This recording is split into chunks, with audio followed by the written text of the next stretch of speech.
I had to keep pausing it during this fight scene because I was laughing so hard. Especially when they get completely hand-to-hand after, like, all the machine gun fire.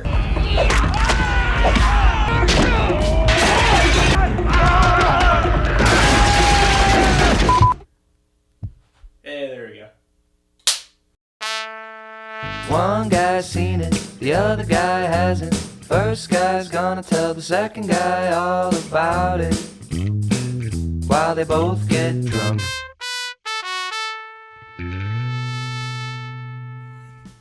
All right, welcome to yet another episode of One Guy's Seen It, the only podcast where one guy has seen the movie, the other guy has not seen the movie, and then the first guy is going to tell the second guy about the movie while they get inebriated, because that is what they choose to do with their sentience. And normally I would say, without any further ado, rigmarole, hoopla, or ballyhoo, let's get into it. But in this particular case, I figured all right, we're in our second episode now with our cool new setup. It's probably going to stay this way. You know, we've been kind of in different locations first couple episodes, right? Yeah. And I feel like, you know, we started this podcast so long ago with the audio only stuff. Now we're in video, and we're introducing ourselves visually to the world, right? So I think I need to make something very clear. This is Sumner over here. That's me. I'm Sumner. Sumner is the guy that knows about movies. I am the guy that doesn't know about the movies. I just want to make that clear so that when I inevitably sound like an idiot for the rest of this podcast or in any future episodes, people know. Yeah, but you don't sound like an idiot. You know what you're doing. I don't know, man. I don't think I do. I think I'm just really good at faking it. Yeah, But, well, I am too. I mean, I just talk out of my ass for a lot of the time. I mean, that's what this whole thing's about, so we can talk out of our assholes. Yeah. Excuse me, I'd like to ask you a few questions. But yeah, I did pick Big Trouble in Little... I was shocked you'd never seen it, honestly. Trig Bubble in Chittalina. Chittalina. Sorry, Big Trouble in Little China. Uh-huh. Man, like, so a big Kurt Russell fan, always have been. Grew up watching Kurt Russell movies.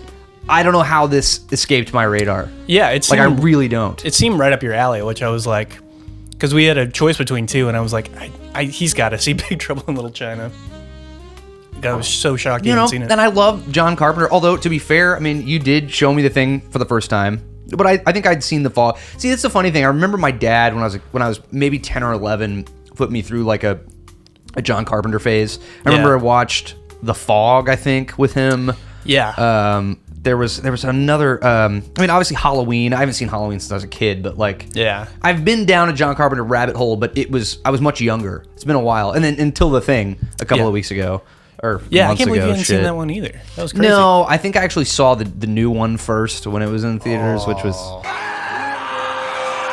But anyway, point being, big Kurt Russell fan, no idea how this slipped under my radar because it feels like one of those movies, and I didn't look anything up about it. I'm hoping you've got some kick-ass trivia. It seems like the Yeah, I type got of a movie couple that would things. have some awesome trivia. Yeah. But, like, it was the type of movie that I feel like probably didn't do very well in the box office. It didn't. Because I imagine that the studio, I'm not sure who it was, I'm assuming it was like Fox or something, right? Yeah, I I feel like it had to have been Fox. It just feels like a Fox kind of movie in the 80s. But, like, how do you market that? Yeah, Like- I don't think that they knew. I mean, I feel like, generic action movie, that's like just how you market it, really. Even though it's not. It's way more than that. There's so many other elements to it. It's not like a trailer, like any... It's not like there's any section of the movie that if you turn into a trailer, it wouldn't be an entertaining trailer. Right, yeah. It's like kung fu fights, all these action set pieces, and like Kim Cattrall and fucking Kurt Russell in their prime. Dude, Beautiful people just Kim walking around. fucking Cattrall. She's awesome. Who, to be fair, my mom, like every great mother, forced me to watch Sex and the City as a kid for some reason. So very familiar with Kim Cattrall, but I don't remember the last time I saw her play like a big part in like a big blockbuster movie. Yeah, I know. It's weird. This is the only thing I've seen her in, like, as like a leading lady other than Sex and the City. Crazy. I'm dating a guy with the funkiest tasting spunk.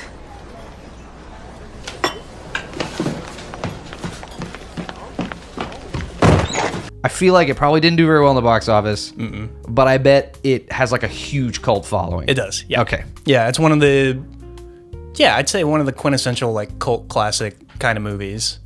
It would be up there with, like, The Big Lebowski and, like, Dazed Confused and all those kinds of movies. Just makes me wonder how the fuck I managed to not see it for so long. Yeah, I know. It's unbelievable.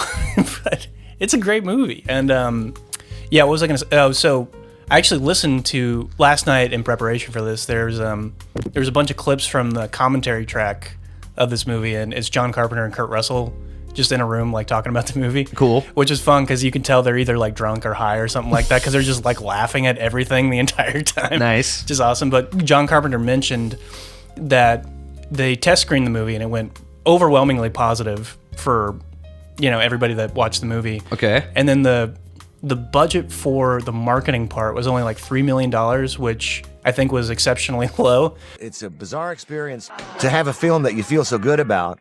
Yeah. And at the time when it was released, I didn't realize that they only spent, at the time, their corporate policy was $3 million in advertising.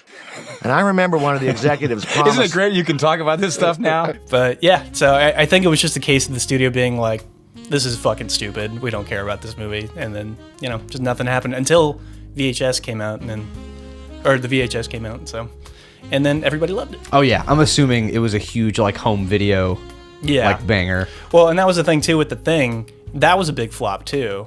So I think just in general, the studio didn't have a lot of faith in a John Carpenter project doing well, and I think it could just be that. So I wonder if at this point, so this is late '80s, right?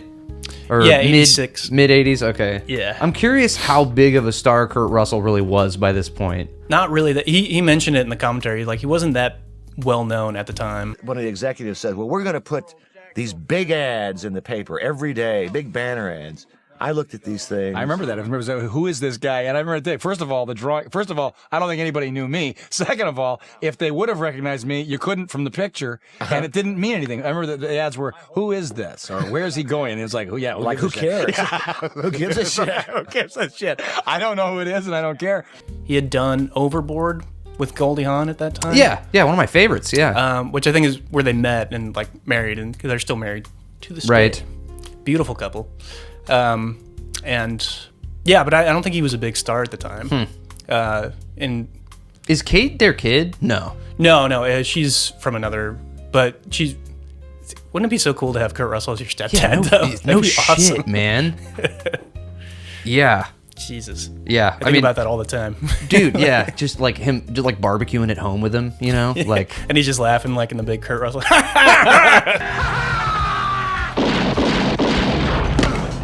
So I wanted to, okay, so usually you have me do this, but yes, describe the plot to me if you can. Try to remember the plot points of the movie just to explain the through line. So, because this is fun, because you've only seen this movie one time.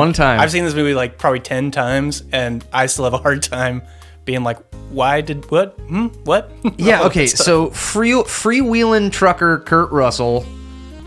Okay, yeah, one sentence, wow. Okay, all right. Freewheeling, fun-loving trucker Kurt Russell stumbles upon... Okay, how do I do this in one sentence? It's going to be more like a paragraph. Just try to describe like what happens in the movie. Okay. So Kurt's a trucker. He has this buddy who he plays games with. This Chinese guy called Wang. And I really need you to make a compilation of every time he goes Wang throughout the movie, just one after the other. Wang. What's going on, Wang? You're out of your mind, Wang. Thanks, Wang. This is gonna take Cracker Jack timing, Wang. You damn right you will, Wang. Ah, shit, Wang. Oh, okay, I won't, Wang. Hey, Wang. This is salt water, Wang. This place is a dump, Wang. Where are we, Wang? You are nowhere. He ends up winning this sort of like bar game with his buddy Wang, and Wang convinces him to take him to the airport to meet Wang's incoming fiance, who promptly gets kidnapped by a Chinatown gang, whom they follow to an alley, and it turns out that this gang works for a 2,000-year-old. I don't even know what to call him. Let's just call him a mythical figure. It's like a sorcerer guy. Yeah. Lopan, is that his name? Lopan.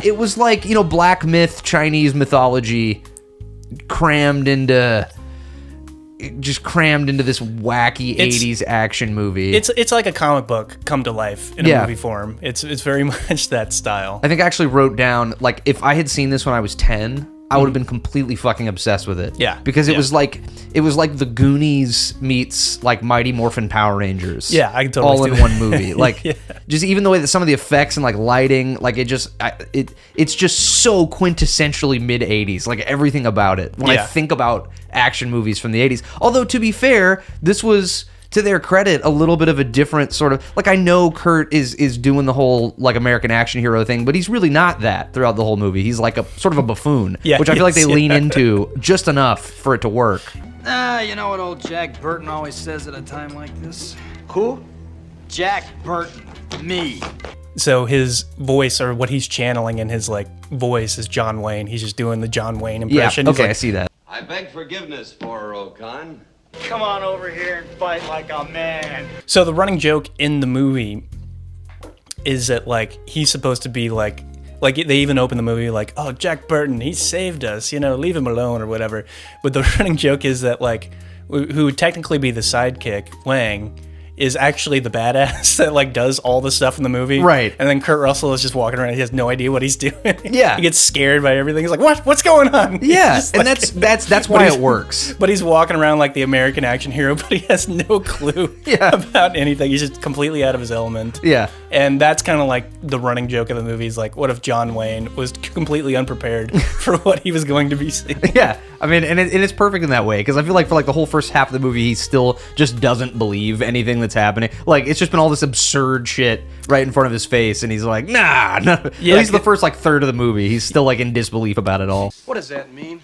Huh? China is here? I don't even know what the hell that means. The opening is kind of like, you know, they're chilling out at like this trucker stop, and they're playing poker and stuff, and he wins a bunch of money from Wang. Right. And then he's like, well, drive me to the airport. He's like, hey, I was gonna follow you, and then I came to my senses. And then, like, he drives into the airport, and then he meets Gracie Law. Gracie Law. Attorney at law. That's one of my favorite parts of the movie. When she comes into their apartment randomly. Yeah. And they're like, who is that? And it's like, don't worry, it's just me, Gracie Law. Don't panic, it's only me, Gracie Law. It's pretty, I don't want to say normal, but, you know, they kidnap his wife or whatever, and you're like, okay, it's going to be like, you got to get her back from the underground gang. And then that scene when they're going down the alleyway, and all those guys come in, and it just becomes a completely different movie.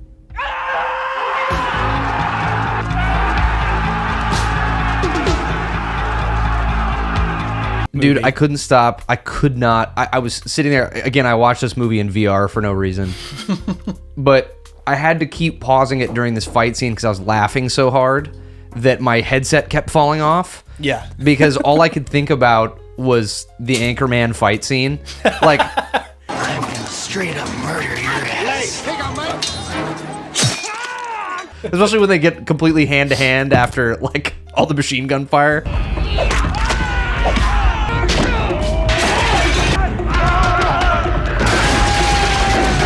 I've seen a lot of movies from this era do guns in cheesy ways that it's just so, like, this was top of the line cheese as far as like the gunfire and like the way it was all handled.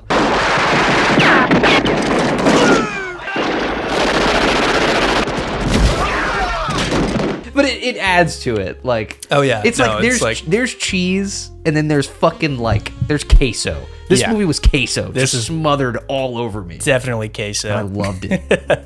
It's the best kind of cheese, I think. Well, and out of all of John Carpenter's movies, I feel like this is the most 80s movie he ever did.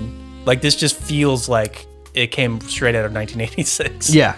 Like, soundtrack, everything, just the way people talk. And I did want to talk about the dialogue and the exposition, the way the characters explain, because I don't know if you noticed this, but it was very like old school, like 1940s, fast talking, high trousers. Well, isn't this a fine song and dance? What are you getting so hot about? Keep your shirt on. The pace and just the way people delivered lines and shit. Yeah. There's that one scene where that girl is like, you mean Lopan, the one that's been underneath the ground for like this many years or whatever? Yeah. That Lopan, and all the characters are just waiting for her to finish her line of dialogue. You mean the David Lopan that's chairman of the National Orient Bank and owns the Wing Kong Import-Export Trading Company, but who's so reclusive that no one's even laid eyes on this guy in years?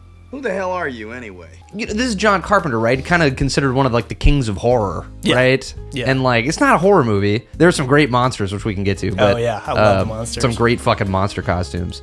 But it's like compared to every other John Carpenter movie I've seen, it was tame in that way. It was like he just made a fun action romp. Yeah, it's something that you could see on like a Saturday morning cartoon show. Like it's very very tame in that way. And also the type of movie that I feel like would just never get made today. Like I was sitting there watching like the first half of the movie and I was like, the plot's so absurd and wild, but it just feels like the type of idea that would never get made today for some reason. And then I think about how cool it must have been to be making movies in the latter half of the 20th century because just so much hadn't been done yet, and everybody was going to the movies all the time. So like you could just sort of do whatever. I know this is a very vague thing to say, but like I know what you mean though. The freedom of being like, we're just gonna make this wacko movie, and like somehow somebody was like, yeah, of course, yeah. It was like, and that's not to bitch about like newer movies because it's like such a tired thing to say, but it like nowadays like there's just this move towards realism and like everything being real and like grounded in that way, and I like that stuff sometimes, but like I don't need every movie to be real and grounded. I like movies that feel like movies sometimes. Yeah, just entertain me. Yeah, I like to be entertained. That's why I watch movies. Right. There's so many great things in this movie. I don't even know where to fucking start. Also, awesome. Okay, and I went down a fucking rabbit hole. I was convinced in that, since we were at that fight scene, like this big epic, kung fu fight scene in the alley between these gangs that like you never really see them really again. I mean, I guess they're sort of involved, but really it's because it's like what are the Lords of Death or whatever? What was the Chinese gang, the initial gang that kidnaps?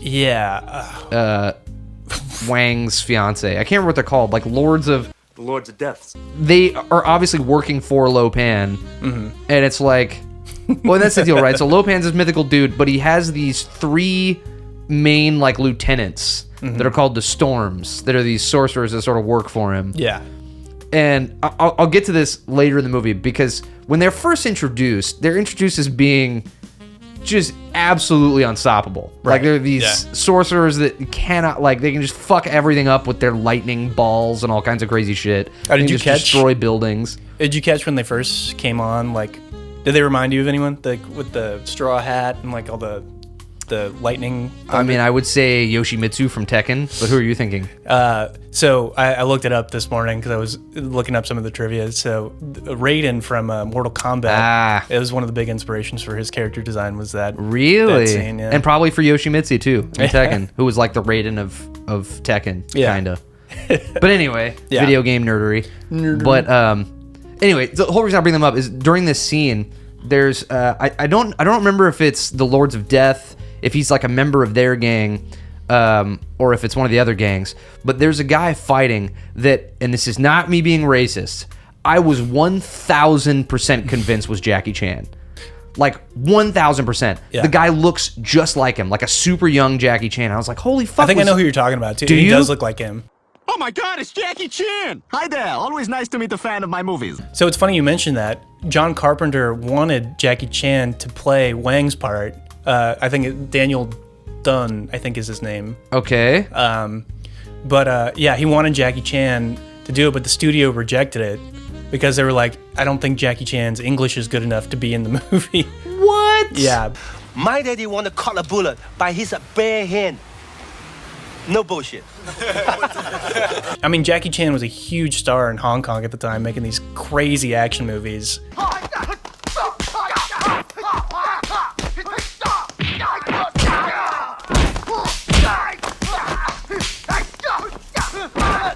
So he would have been perfect for this. Damn.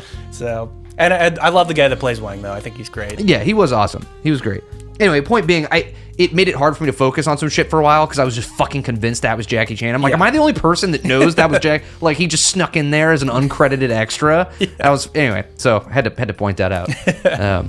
But yeah, that scene was insane. It makes me wonder too how they did a lot of the practical effects in the fights because it's like it feels like it was so reminiscent of so many other like fight scenes.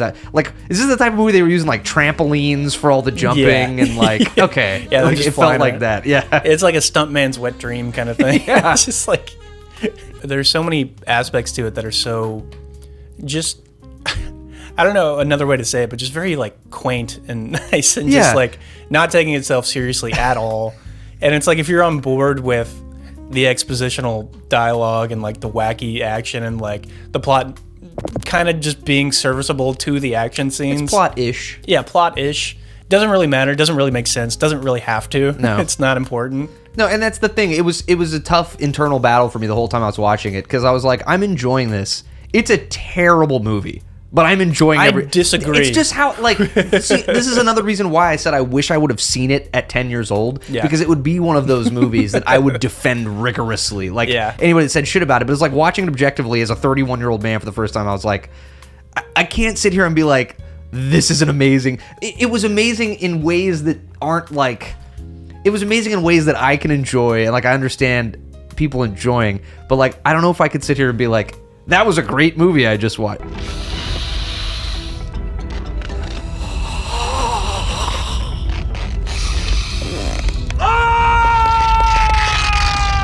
And maybe that's the thing. Maybe I felt like I wasn't appreciating the choreography and the kung fu stuff as much as I should have. It's not like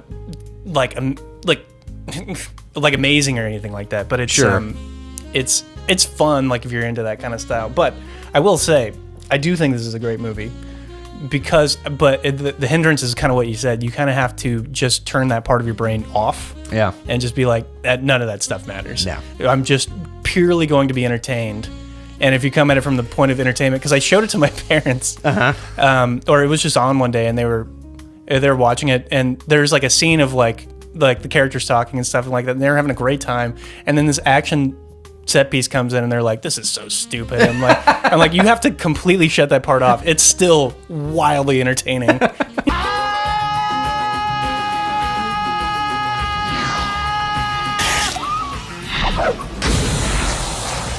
Just get on board with the program, man. I gotta say, all the sets were awesome because that's really it, right? Like the whole back half of the movie, they're basically just in this haunted house. Is really what it reminded me of. It's like they're going from floor to floor of a haunted house, and there's a new guy in a monster costume on each.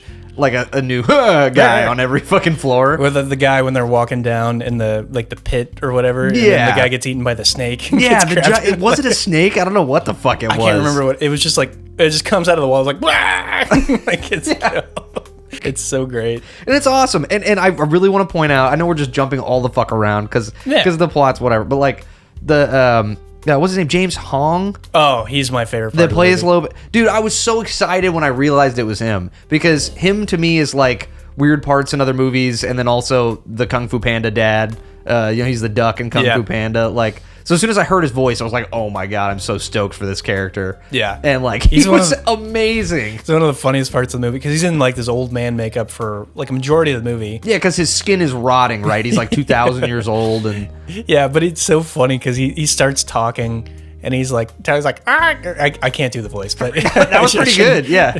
But he's talking to them, and then just he like looks at the security camera. Yes, I know what line you're talking about. Now, this really pisses me off to no end. It was like, it wasn't out of character with everything else he'd been saying, but it was so like, it just felt, even though it wasn't breaking a fourth wall, it felt like it in some weird way. Just a 2,000-year-old man saying that in the context of the movie. This really grinds my gears. I hate it when this happens. I hate it when this happens. Again, that goes back into the fast talking high trousers kind of vibe of some of his dialogue. Yeah, like, yeah, it's very like, bam, bam, bam, like very like witty-ish kind of dialogue, and he's supposed to be so evil, but he's just this pervy old man. Like, it was hard. He did kidnap 2 girls. Yes, with green eyes. So that's what I was gonna get at. This is jumping all over the fucking place, okay? But like, his character is presented in the beginning of the movie as being basically fucking invincible, right? Like just this legendary dude, like can just fucking wipe out a whole city block. But he is, and I know that because of the ritual and marrying the girls that he becomes mortal, but we can get to the scene, but I was blown away by how easily vanquished he was. No, that's the thing. He's only vulnerable when... I get it, because he's human, but it's... But no, he was vulnerable in that moment because he had to become his like form to be that form. It doesn't make sense. I know it's wacky. I know. I'm not shitting on it. It was just like... It was just, I was really hoping. I will defend every part of this movie. And I'm not shitting on it. I'm just like, there was a part of me that wanted more from that fight scene at the end. That's also kind of what makes it so great, is how sort of trivial that whole scene felt. It's all in the reflexes. I did want to mention this guy who I'm not even sure if he's named in the movie. It's like, I think he's called like Thunder or something like that. Yeah. Yeah, that guy. Dude, the whole movie, I was like, this is not a real person. Like, some of his facial things are some of the funniest parts of the movie. Seriously, I think he's an underrated aspect of the movie. I think his name's Carter Wong or something like that. I bet he's some kind of really badass kung fu dude in real life. I looked it up. So he ran. I looked up his trivia on IMDb. He fucking he taught martial arts to Hong Kong cops for years. Whoa. Yeah, so he's fucking badass. So he's legit. Yeah, he's legit. The real deal. Yeah, but yeah, some of that stuff, like when I just love all their plans when they're like trying to go into the underground and stuff like that. Like, it's just scenes of Kurt Russell like going into the brothel or whatever. And he's got his glasses on and he's just like, boy, sure is raining cats and dogs. No, what I really gets me going, is a girl with green eyes. Yeah, and he just like gives himself away immediately. Yeah.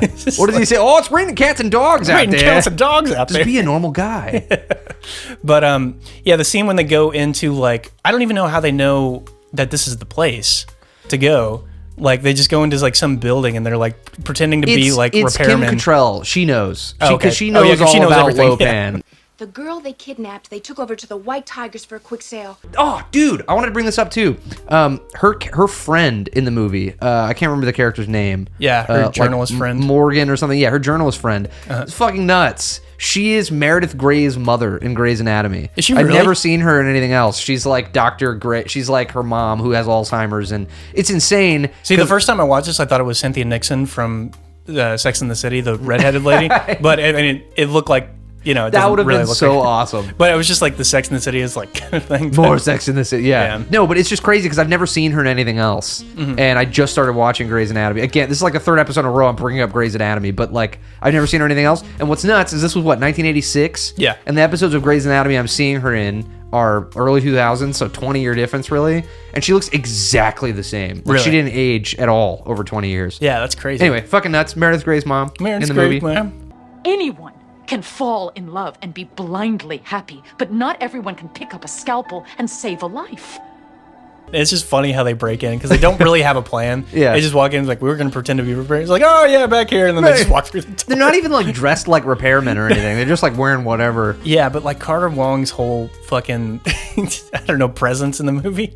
Yeah, he just has this thing that's never explained, doesn't really need to be explained, but when he gets really angry, he just puffs up like a puffer fish. It's in every fight scene that he has with them. Like, Yeah. every time he's in conflict, he's just, like the fuck, yeah. And he looks like he's about to have an aneurysm every time. And I wonder too, like, if that was, it's so hard to know with a movie from this era, because like that's why it works so well, is that it is kind of poking fun at itself the whole time, Yeah. in little ways. But it's like, was that an intentional, like, was that just a thing about his character that they decided, or was he like, or was that something having to do with how he practiced kung fu, and like that's just, I don't know. It was so weird. It was so fucking weird, and I was laughing my ass. This is, of all the movies that we've done episodes on, there's never been one that, like, because we've done several where we've watched it beforehand and then done the episode like we did tonight. There hasn't been one that I wished we had watched together more than this. Yeah, like, it would've been a good one. I felt Yeah. so alone. I'm sitting there like watching this shit in VR, and Kaylee's next to me, and I was just like, we should have watched this together. Yeah, it was my mistake. I should have picked it. But dude, it didn't take anything away from it, but it's just like, I just imagined sitting there during those scenes and laughing at his fucking facial expressions with you. Yeah. I was like, fuck, man. It's so good. Missed opportunity. He kind of made the movie for me, honestly. Yeah. Especially his death scene was so fucking wild. Like when he just fucking explodes into guts and shit. His Like, guts are everywhere. Yeah, so I'm trying to think too, because like, yeah, there's a scene where they all get kidnapped, and I'm trying to remember the context of even how that happened, because like Kim Cattrall and her journalist they friend, go in after them because I just watched this, and I've seen this so many times. Jack Burton and Wang go in first, and they get caught almost immediately. They end up underwater in like the first level of hell or whatever. They're like in that underwater situation. They get caught immediately, and so then after a few minutes go by, Kim Cattrall and her friend come after them. But I wanted to talk about the monster that like grabs her like as they're coming out. The Yeti. The Yeti. I don't even know what the fuck he is, but he's cool. It's like that's the only monster I think in the movie that I can think. Well, I mean, there's the eyeball monster, I guess. Dude, the fucking what was that, man? Again, like I swear to God, all of it. I think maybe it was just the time period or like the way that special effects were done in this movie, but. Like all the monsters were so like Power Rangers to me. It just felt like, but a little grosser. It's almost like the monsters were an excuse for John Carpenter to do his little horror things that he wanted to do. Yeah, you know what I mean. But those are some crazy costumes. Like the Yeti dude is nuts. And it's so random to be in this movie, but it's legitimately scary looking. Yeah. Like if I was 10, that'd be terrifying. It's funny that we watch this right now because I've been getting pressure from Zach and Wes to play Black Myth Wukong. Mm-hmm. That it was like a huge RPG that came out, I guess last year maybe. But it's all about it's sort of a God of War, Elden Ring kind of type of game, but like it's all Chinese black mythology. So part of me wants to like play that game and then rewatch this movie and like see, anyway. Maybe have a different different. It was still awesome. Like I love that they went balls to the wall with the mythology. Like they could have kept it like, and I know like you said it was characters being like, no, this is exactly what's happening. It's this demon, but like I appreciate that. Like I feel like it would have been more annoying if it was just vague monsters and like no explanation at all. Yeah. But what was the guy? Who's the guy who's like Lopan's nemesis? Who's in the beginning? Egg. Isn't his last name Egg? Shin? Yeah. Egg Shin. Yeah. The tour bus driver. Yeah, he's just like the Yoda, Mr. Miyagi kind of character who's just like guiding everybody, and you never really learn anything about him, but it doesn't matter because he's. Yeah, he's just the guy that kind of knows everything, but and he's like, oh, we're going to take you into the underground, Jack Burton. Yeah, dude, this is another movie, too, that we should have watched and then immediately done the episode. Yeah, it would have been like, it's so much information to process coming at you. Yeah, it helps to be fresh with it, too, because there's so much of it that just gets lost. But, yeah, when they go down to do the fight sequence, yeah, there's a whole thing about, like, the girls having to hold the flaming sword. The sword, yeah. And then they go up and, like, it's so much fun. Like it's so visually fun to watch. It is. Just because it's so, and there's like the whole thing with like the green eyes, and like it reminded me of, oh shit, I know you haven't seen it, but there's a movie called House. This Japanese horror movie. You've been talking about wanting to show me that movie for a long time. Yeah, I'm gonna. That might be my next one because I think we need to do that one. Hell yeah. Mama, 7人揃って可愛いこと。But anyway, yeah, I mean, like all that, like I don't know, it's cool visually, but that ending fight sequence is just wacky. Even for this movie, it's just wacky. It's the big cool skull set. I imagine that set was pretty dangerous. Like there was so much fire, all that shit. It almost felt like you were in like a Vegas hotel. Yeah. Or something like. Okay, wait. I gotta talk about. Okay, sorry. I know we've been jumping around. It's been madness this whole episode. I have a favorite scene. What's your favorite? Oh yeah, I didn't even ask what your favorite scene was. That's okay. I have a favorite scene, and it's after, because obviously Kim Cattrall's green colored contacts have. See, I didn't even. They're so colored contacts. I didn't know what her. I've watched so was. much Sex in the City. I'm pretty sure her eyes are brown. I'm like 90% sure. But anyway, it's still fine. It works. She's the, because that's the whole deal, right? So we're jumping around so much. Lopan, I guess 2,000 years ago, ended up in this situation where he made a deal with this like evil demon god. Yeah. That he had to find a Chinese girl with green eyes and marry her. Until he did that, he was cursed to like rot for eternity and not be a real person. Yeah. But then he also, like, another half of the deal was that he needed to sacrifice her in order for the emperor. It was like a dual curse. Like, they talk about it a couple of times, but he had, like, the curse had something to do with the god that he'd promised to marry a green-eyed girl, but then he also made a promise to the emperor that he had to sacrifice her. Yeah. But I don't understand how the like emperor and unless the emperor and the god were the same. I don't know. Things got a little confusing. Yeah. No. Yeah. See, that's the thing. I've seen this movie like I swear like 10 times, and I still don't know.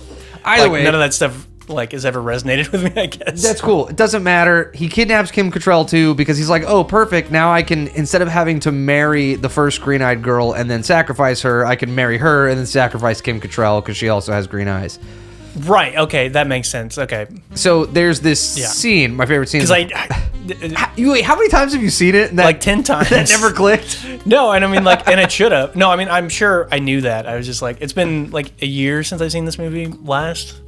But I forgot that was the because they don't. It's like very quickly explained, like maybe like a sentence or two.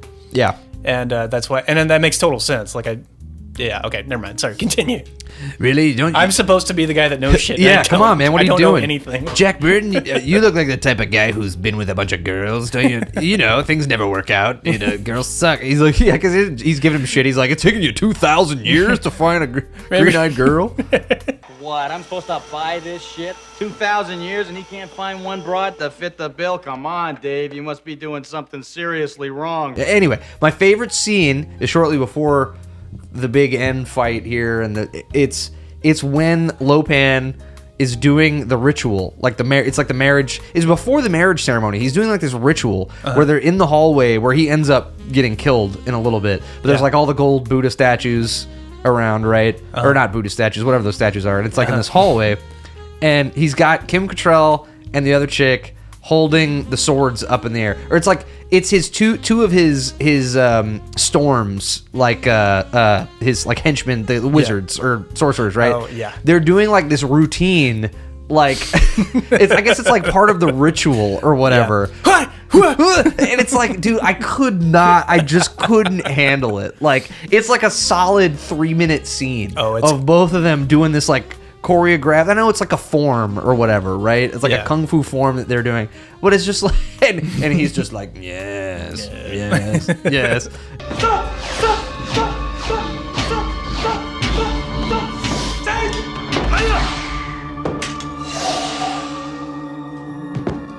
Just the two guys' forms and their performances, that was the moment in the movie. And it was also like right when my second shot of vodka started warming up my brain. I was like, yeah, this movie's awesome. Yeah. I was like, this is perfect. You were reaching, I think I'm having a perfect moment. I think I'm having a perfect moment, man.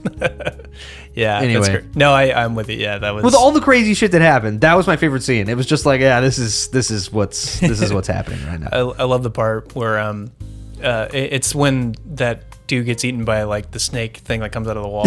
It's so fucking crazy. But Kurt Russell's reaction after that, and it's like, oh, we're gonna be ready. He's like, what? What the fuck was that? He has this genuine like, You will come out no more. What? Huh? What'll come out no more? Isn't it on like that very next floor that Egg, what's his name? Egg Shen, that he has the potion, the green potion. Oh yeah. And they're all like they take the potion and he's like, let me guess, we're gonna drink this potion, it's gonna make us feel cool shit. And he's like, oh yeah, absolutely. Yeah. And like there's this cut where like I don't know, they're obviously in this hideout, they're on some level of this hideout, and they're about to break into the wedding ceremony. Yeah. And like and there's just a bar, and like fucking Egg Shen's behind the bar prepping these potions, and it's like it was just so perfect. It was like there were plenty of moments before that where I was like, okay, this movie's not taking itself that seriously, and every time another one of those big things happened, it made it better. I think this is one of those movies that gets better on a repeat viewing. Sure. I think you should watch it again in like a couple of months and just see what your reaction is the second time. Totally. Knowing what's going to happen a little bit. It kind of makes a lot of the stuff a lot funnier. Yeah. Which maybe that's why it's so rewatchable, honestly. This is totally unrelated. I was trying to think about it just now. The initial green-eyed chick, is it Wang's fiance? Yeah. Does she have a line? I think at the end when they get her, like, Wang, good to see you, or something. Wait, how many times have you seen it? Like 10 times. Okay. I think she's got something in there. I was pretty sure she didn't have a single line in the whole movie. Yeah, she's the MacGuffin. She's the object of the entire plot happening. The object of the plot, yeah. Anyway, sorry, unrelated, but... Yeah, the fight sequence at the end is pretty great, because you know, they take the potion and they go up the stairs and they're getting ready to fight, and then Jack shoots his gun in the air and then gets knocked out immediately. It was perfect. It was perfect. Just the classic bumbling buffoon. And then just there's that crazy fights. It's almost like out of like Crouching Tiger, Hidden Dragon or something like that, where they're like sideways fighting with swords. And yes, shit. like they keep crossing in the air. That was like the Power Rangers shit that I was like, oh my god, dude. Yeah, it's just wild, and it's just like just the joy of it. Yeah, but the amount of effort, like the choreography, like I want to see the trampolines, man. I want to see them. I bet there's good behind the scenes stuff. I'll see if I can find it when I'm editing this. Every day on the set, Dennis Dunn practiced martial arts in preparation for fight sequences against creatures both real and unreal. Kurt Russell almost like parroting himself, sort of. Like, but yeah, like you said, parroting the John Wayne, the American hero, the American action hero, and I guess the white savior trope, right? The white savior coming into the, you know, the fish out of water scenario and saving everything. I'm glad they didn't go that direction in the 80s. They could have. It was a tired trope even then, which is so funny to think about now. I can it still see it, happens. I can see it almost being, because it kind of was. It almost seems like it could have been a Western. Like maybe they're thinking about it being a Western. Originally, it was a Western. Of course it was. It was like instead of his truck, it was like the horse that they had stolen. What? And I With think, like set in the 1800s and shit? I think the reason that they went away from it because they would have had to show the Chinese people like building the railroads or something like that. It would have been a little offensive, so they changed it to a modern setting. Yeah. That checks out. It felt like a very Western kind of plot. Like it could have gone that way.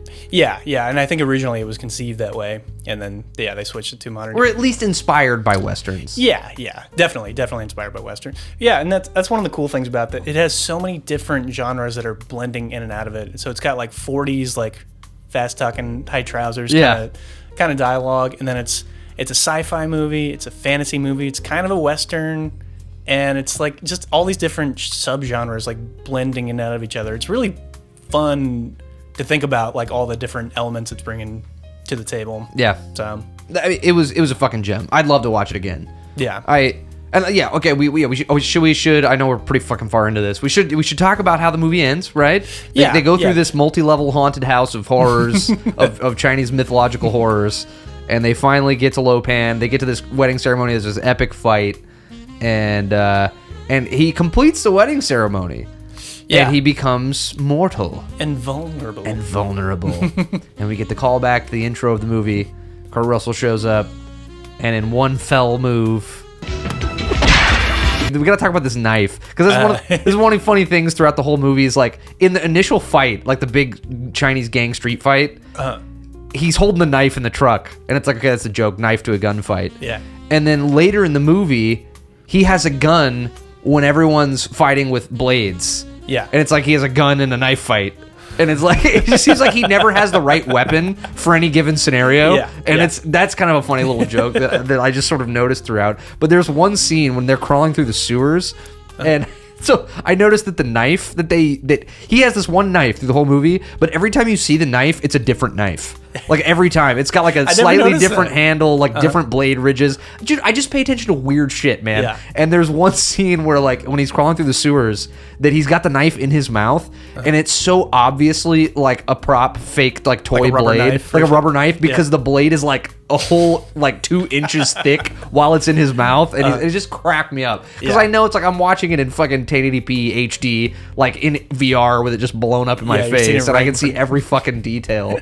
But it cracked me up because like the knife that he uses in this scene, because like how exactly does it go down? Like, goodbye, Jack Burton, and he just catches it and then just throws it right back at his head. Yeah, he does the move that he did with Wang. It's kind of badass though. It is, but I couldn't help but be like, all right, this is like a demigod guy who's been here for 2,000 years. I know he's vulnerable and mortal right now, but it's like, doesn't he still have like access to his powers and shit? Like, maybe not. Maybe he's mortal. Whatever, it works. I did like the little detail of like their Kim Cattrall and Kurt Russell make out in the elevator, like up to the place, and then he's got the lipstick just smeared. Yeah, the over whole his scene. face for the whole scene. The best part of that, like when he's the most badass, he's still like he's still he's a buffoon no he's matter what. He's still a buffoon, even his most badass moment. But seriously, I know I said that. I think I take back what I said earlier about my favorite scene. Okay. My favorite scenes in the movie are anything that dude Thunder is in. Like any scene that he's in. Because the whole time, it's either like right after Kurt Russell kills Lopan, but like he's chasing Wang around the whole area. And it's a fucking Looney Tune. Yeah. Like, it's awesome. It's a little bit of Scooby-Doo going on too. Like even like with the statue with the eyes that are like going back and forth. Dude. It's like... And he because he's chasing him across the shot behind screen, and every time they disappear off frame, like shit flies into the frame, like random junk from wherever they. So it's just like it's straight up cartoon shit. Yeah, and it's awesome. And then he realizes Lopan's dead. Right? They don't even kill him. He just realizes Lopan's dead, and then. He gets so mad he explodes. He fucking explodes. Like, there's a shot, and I'm like, man, I want to see what like props and effects they use for this, where his like entrails just like explode all over the floor. Yeah. Oh man. Yeah. There were some glorious moments in this There's movie. some glorious stuff, and then at the very end, he walks away from the girl. He's like, I'm a rambling man. I gotta get rambling. And then you get the little jump scare at the end with the monster on the back of his truck. And that's it. You're not gonna kiss her goodbye? Nah. No. Maybe I'll see her later. I don't know. No, yeah. He has like a catchphrase the whole movie. Reflexes. It's all in the reflexes. It's all in the reflexes. Yeah. It's all in the reflexes. Most of this episode should not be us talking. It should just be clips of the movie. Because like you just can't. You just gotta see it. Yeah. You can't describe that shit. No, and that's. It's one of the things too. I was watching it last night. I'm like, this is gonna be hard to talk about because there's so much stuff. It's like you have to have it in context of what you're seeing. Yeah. To make it kind of gel. Also, I noticed it was more like I was noticing all these cool little details. Like his truck, right? Mm-hmm. There's a big there's like a big plate on the grill. It says haulin' ass. It's like a chick. And I noticed he said haulin' ass like 4 times throughout the movie. And it was always when he was yelling at Wang. Wang, haul ass! Don't you do that! Wang, haul ass! And I was like, it's a callback to what's on his truck. Yeah. But it's just like such a random choice to just like, it's cool, but. Actually, one of my favorite parts of the movie is when they're like running away from like all these, and he like opens a door and there's just all this group of people and he's like, we may be trapped. We may be trapped, yeah. Follow the leader. 1, 2, 3. We may be trapped. Do you remember the scene where they're all jumping in the water to go into the sewer? Oh, yeah. There was something about that scene that was so wonky to me. I watched it like 3 times. I think you can tell it's a set, like partially. That's why it looks like a little pool. Yes, set. it does, but like not even that. Just the way that they all get in is also wacky. Each one of them like one girl gets shoved in, and then one they, like, guy belly dive in. flops, another guy like reverse dives in, or girl reverse dives in. Every person had a different way they entered the water, and I was like, that's all so deliberate, and like why? Like why not? But why not? Yeah.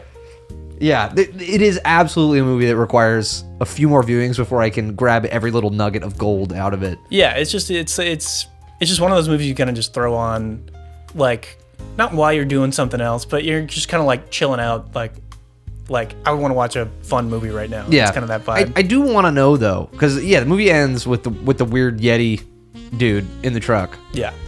So my understanding was that those monsters were like henchmen in a way of Lopan. Yeah. Or like maybe the deal is that they're like monster henchmen of the god that he was working for. The old emperor. Yeah, or something. Yeah. But it's like, I assumed that when he died, they would die. Because I figured they were like... Hey, it's not Star Wars. Mythical manifestations of like, I don't know.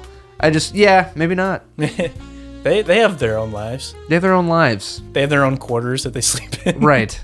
The hallways behind the walls and the... They get blown up. Yeah. They have to enter the world now. Yeah.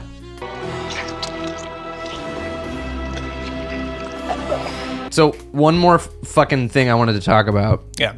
Before we get into our ratings and shit. What I loved about this is what I loved about every John Carpenter movie that I've seen, which is, and I don't know, like, again, I didn't look up any trivia, but it sounded like the same type of synth score that I've heard in a lot of his movies. Mm-hmm. And I feel like he has, Like, do you know if he composes the scores himself? Fuck yeah, that's so awesome. Because I was like, dude, I was just getting the thing from the score. Yeah. And I was like, that's cool. Like, it's like a thing, you know? Yeah, no, that's his deal. It's awesome. Which I love. So, he retired from directing movies probably about like 10, 15 years ago or something like that. And did he retire after this movie? Yeah, but he has no. Like he did some shitty movie called The Ward, which I think was like with Amber Heard or something like that. But anyway, he has a band now and he tours with his band. Fucking A. Doing like old rock dad music or something. We could just go see a John Carpenter show? Yeah.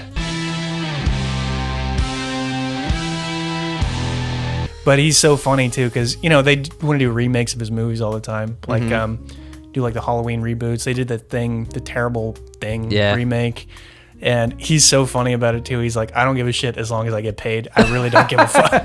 Just send me a check. A real G. Yeah, that's awesome. So I love him. He's like, as long as I get paid, I don't care. Love him. I love him. The captain. Yeah, and this is one of my favorites. This is one I watched the most out of all his movies, I'd say. Crazy, I've seen man. The Thing a bunch of times. But yeah, this is the one that's like just a nice, cozy, warm blanket. Yeah. And anybody who talks bad about it, I'll fucking kill them. I get it, dude. And look, I guess maybe I talked a little bad about it, but it no, wasn't but I get it. like, Though. When you're like being like, oh, Big Trouble in Little China, I've heard of that. And then it's like, oh, okay. Trick Bubble and Chittalina. Yeah, it took a while to like, yeah, when you're, I don't know, you just, like we said, you just kind of have to be on board with the style and like what you're going to experience. And I warmed up to it quick. Yeah, but it's very much like, because we did Polyester, and it's like if you're not on board with what it is, you know, it's very one note, but it sings that one note very well. Yeah, fucking A, dude. Okay, well, what's your rating? We should wrap this shit up. So, this is a very positive score, but 3 beers I think would be perfect for this. Interesting. Yeah, and I love this movie to death, but I think if you have 3 beers, like you're in the right state of mind. Like you said, 2 shots of vodka, and I think that's pretty on par. That's what I was going to get to. And for the record, we kind of need to talk about this every episode because it's important. Our scale is an adaptive scale, okay? A scale of, we typically do 1 to 5 drinks, depending on whatever you're drinking, but depending on what type of movie it is and how you feel about the movie, 5 drinks could be great, 5 drinks could suck. It could be anything. So yeah. So you're thinking 3 beers to get in that sweet spot. Yeah. 3 Long Island iced teas too. You'd be like you'd be floating. Nice. And just like enjoy. You know, just it's one of those movies you really don't have to pay attention to that much, like, because obviously I didn't, because you're remembering stuff that I'm like, I was like, oh, what? That's what it is? I wanted to understand, man. I wanted to know what was going on. So, you know, obviously, which was my mistake. Well, when I turn on this movie, I'm like not really paying attention to a lot of stuff that's going on. I'm just like looking for like little. You just put on your blanket. I just put on my blanket. I'm just chilling there, nice and cozy. It's nice. No, yeah. So okay, I'm like folding laundry or something. Right. Like that. I'm like, yeah, it is I can see how it would be a great on in the background movie. You know. Yeah. Well, especially when you're like, oh, I've seen everything, and you're talking about the rubber knife, and I'm like, fuck, I've never noticed that.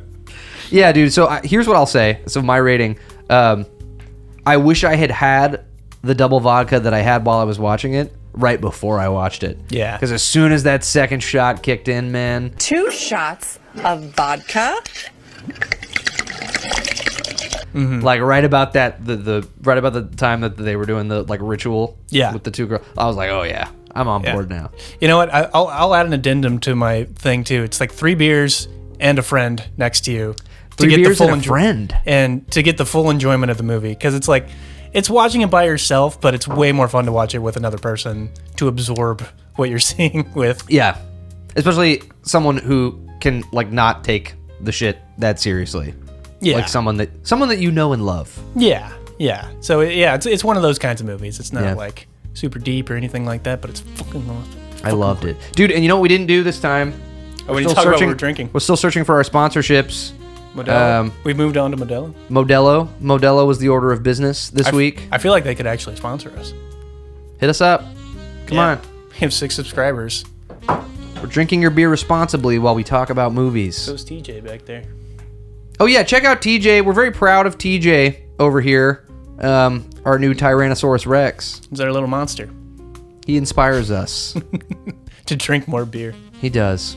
Well, this has been another magnanimous episode of One Guy's Seen It. If you've made it this far, you're insane. We appreciate you. Especially you, subscriber number 6. You mean everything to us. William something. It's weird that I know your name. But shout out Will, Bill, William, whatever you go by. You're insane. Hopefully you don't unsubscribe because that would be awkward. Hey man, I would love are you kidding me? I would love getting shouted out by some of my favorite. In fact, a lot of big podcasts do Patreon shit. They shout out their Patreon subscribers. Yeah. Hey, we'll shout you out. Send me a message somehow. I don't know if you can send messages on YouTube. I'm sure you can. Do it, man. Well, I know we're the only 2 guys with a podcast anywhere on YouTube. So thanks for being with us. This has been One Guy's Seen It. And remember, every Big Trouble in Little China is better with 3 beers and a buddy. Which we didn't do. Which we didn't do. And a buddy. Yeah. Big mistake. Hey, yeah. And you know what? From here on out, it is the responsibility of whoever chose the movie to make that determination. That's a good point. Although, to be fair, I feel like we'd almost prefer to watch every movie together before we talk about it. Yeah. Well, that's the hard thing, too, because there's some movies, like, kind of want you to see, and then, like, we save up all the juice before when we talk about it. It's a determination that is the responsibility. It's a tough thing to gauge. We'll get better at it. Yeah. We'll figure it out. For instance, my movie next week, I'm totally fine with you watching it on your own. I'm excited. Wait, what is it? I'm not telling you. Tell me now. No, why? You're going to have to tell me anyway. I guess. Tell me now. Get a little preview. Come on, guys. Well, I was going to give you a choice. Oh. I'll give you the choice. Here, you know what? Yeah. Let the fan interaction happen. I was going to give you the choice. Fuck the fans. I still get the choice. They don't get the fucking All right. But I get to do this. You get to do this. All right, so you got 2 options. Okay. One is you could call it a sci-fi movie from the early 2000s. You know how I love those. I do. Starring the recently canceled... I'm already on board with this. Oh my God. Kevin Spacey. Sci-fi movie with Kevin Spacey in the early 2000s? I don't know. Or an underseen, underappreciated gem. Okay. The name of which I'm forgetting right now, but that came across my YouTube feed last night that I remembered how good it was. Okay. I think it may have been a made-for-TV movie. I don't even think it came out in theaters. But it is a movie about Columbine. But it is not... Oh, is it Elephant? It is Elephant. Have you seen it already? I have seen it. Son of a fuck. I love that movie for a lot of reasons. Okay, then we're doing the other one. Elephant is a great movie. It is. What was the other one? What's the name of it? I'm not telling you. Tell me! I don't know. I want to know. I have so much power right now. Tell me. K-Pax, motherfucker. I've never seen it. Yeah. I know, and I'm so excited because I feel like this shit was one of those movies, man, when we fucking lived at home with cable in middle school that was like always on Showtime. I remember seeing that all the time. And like, K-Pax. All right. Well, yeah, that's what we're going to do. That's what we're doing, bitches. Until next time, this has been One Guy Seen It. Oh, wait, we already did it. We already did the And Remember. And remember, it's better with a buddy. It's better with a friend. Better with a buddy. Better with a friend. Peace. Peace. Peace. One guy's seen it, the other guy hasn't. First guy's gonna tell the second guy all about it while they both get drunk.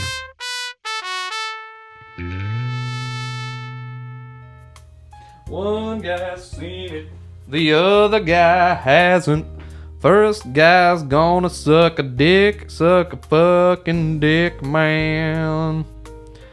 Suck a fucking dick.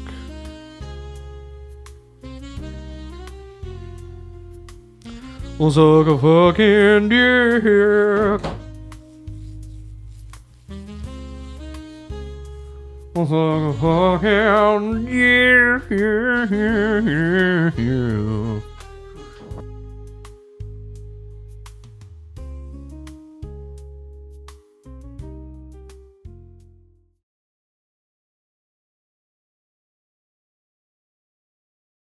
Why is this carcass lying here? It is an omen, my son. What woman's talk is this, my mother? Rid us of this carrion.